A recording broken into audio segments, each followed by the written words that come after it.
Hello everyone, my name is Michelle, and today I am going to be talking about Taylor Swift and how potentially her father bought her way into the industry. Now, I'm not saying that she's not talented whatsoever. I used to be a huge fan of Taylor Swift, but for some reason this just kind of made me stop being a fan of hers.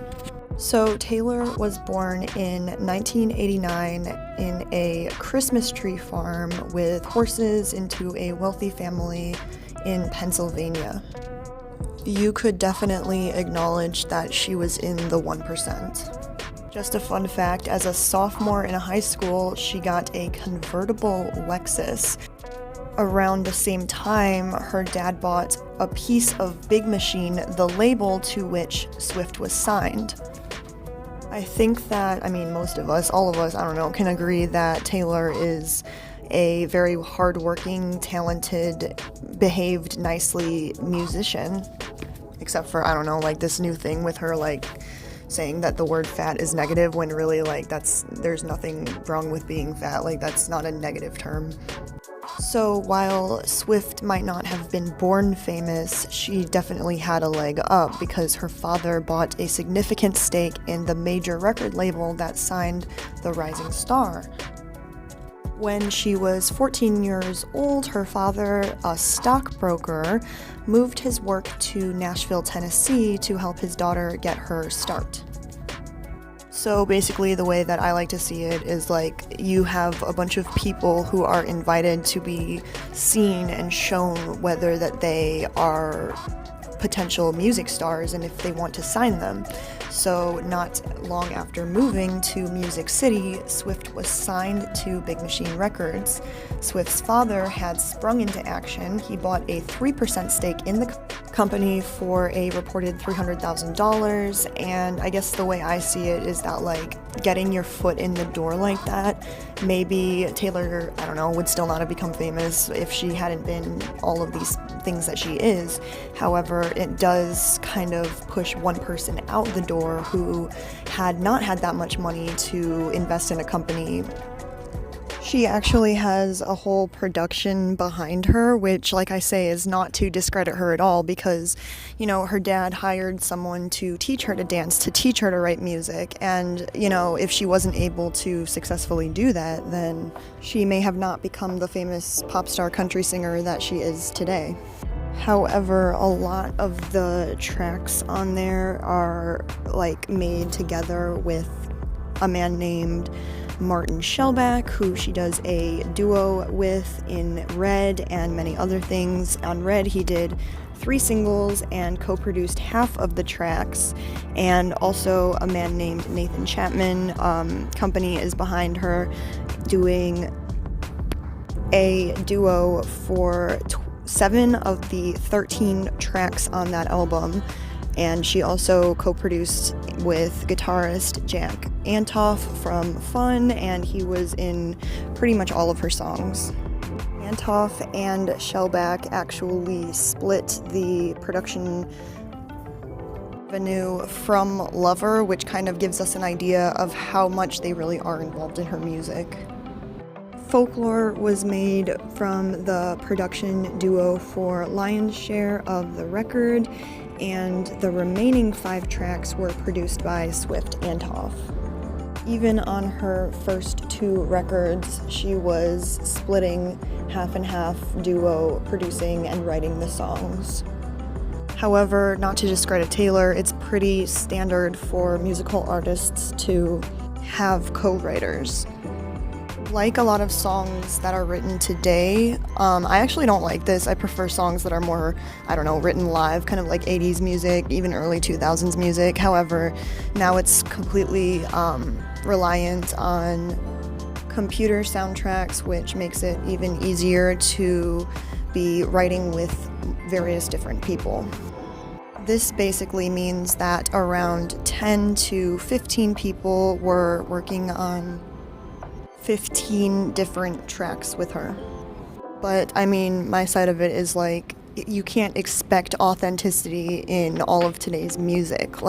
It would be insane if Taylor had written every single one of these songs all by herself. It's pretty damn standard.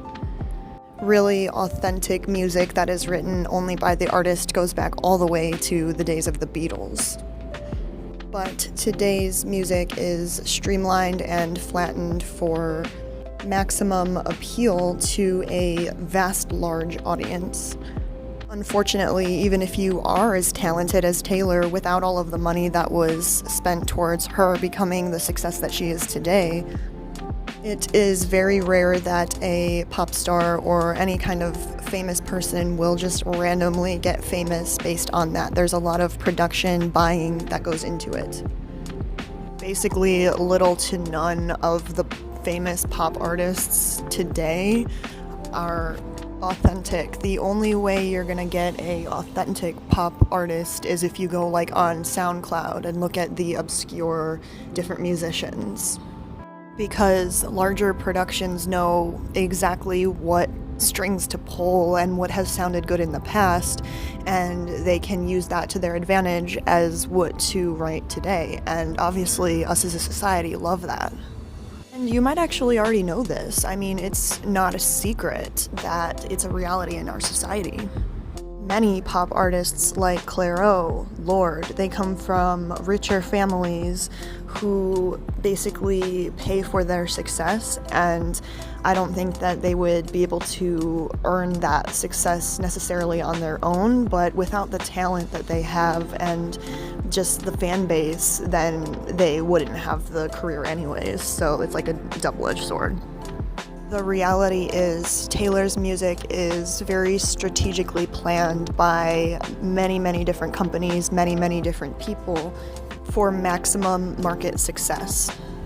It's very common for artists to play to trends so that they can make the top of the #1 list. However, Taylor does write and co-write a lot more songs, in my opinion, than a lot of the artists today. For example, One Direction didn't write any of their songs. In her later albums, such as Folklore, she tends to be more authentic, more genuine, and less catering to making the #1 hits and all that. Some people conspiracize that Taylor has a lot less action in writing her songs than she portrays. It is unlikely that Taylor would have said that she co-produced these songs with someone unless they had a large part in the song, not just a little bit of tinkering, but pretty much the whole thing. Others say that Taylor was being very generous with the amount of credit that she gave, and we can see that Taylor does a lot of things behind the scenes, such as paying for people's college, their debts, their disability dogs, and stuff like that. Taylor is so big that she literally trademarked Folklore on different social medias, and it's a lot of artists were okay, but it's a very popular word that is used in music to describe different things such as myths, legends, fairy tale, folklore. That's already what I'm talking about. And people thought that that's kind of absurd, it's kind of like trademarking an extremely obvious word like music or something. What do you guys think about that? I don't know. I'm undecided because folklore has always been a big part of my life, and to have Taylor just be yeah, but this is mine now, this is my album, and no one else has ever come up with that word. Well, she's not actually even saying that, but A lot of users thought that this was annoying and intrusive for her to trademark it. Meanwhile, others said that Taylor did a good job bringing folklore, the idea of folklore, back to the table by making it a Twitter trend.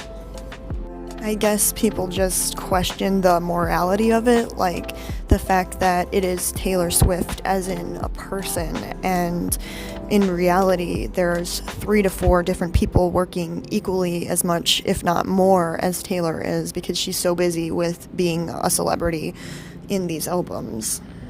I once watched a video about Taylor and how she writes her songs with her co-producer, co-writer, and I liked it because it's they bounce ideas off of each other and get ideas, but it's you always have to think what is the intentions of this?